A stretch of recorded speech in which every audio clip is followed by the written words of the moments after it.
let's talk about Googling your ideal designer.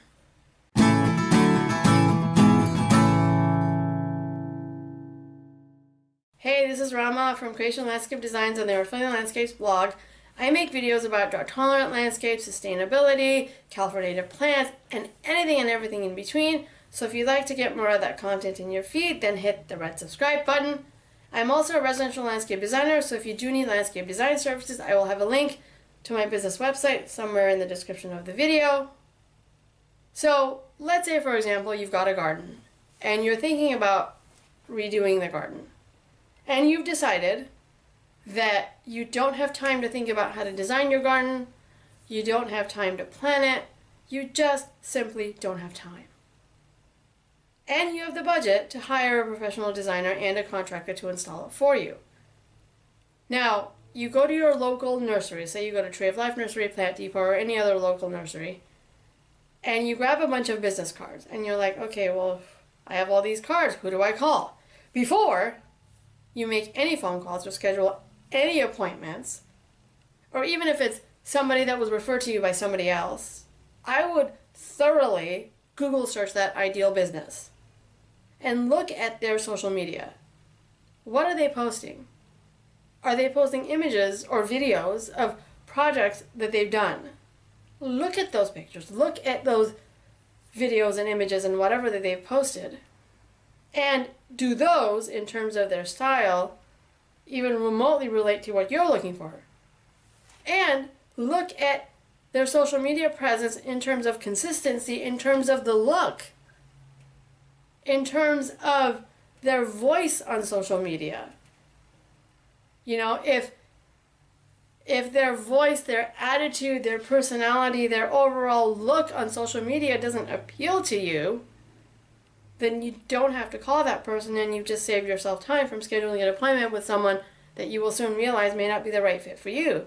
Or maybe you look at this person's social media presence, their videos if they make videos about their projects, or the photos that they've posted, and you realize that is what I want. That designer has an aesthetic that I like. Then you can call that person and schedule an appointment. But the key is to understand everything you can about the business that you're working with. What type of designs do they do?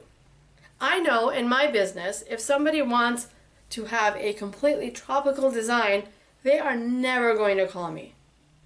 Because it's very evident by the stuff that I post on social media and the pictures and videos that I posted that doing a tropical landscape is not something I do.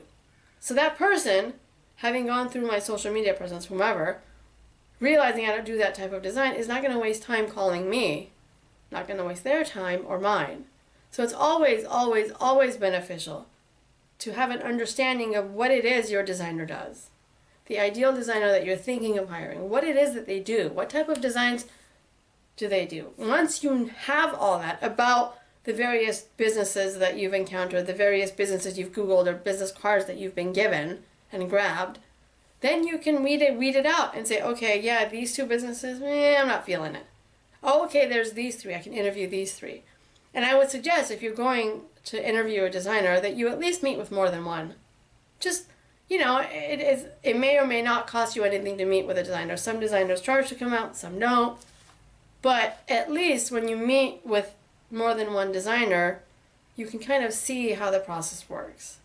And on my website, and I will put a link in the description, I have a landscape design checklist kit, and it is a PDF document that gives you everything and anything that you need to know about the process of design, hiring the right designer, hiring the designer that's best suited for you, which is free for you to grab.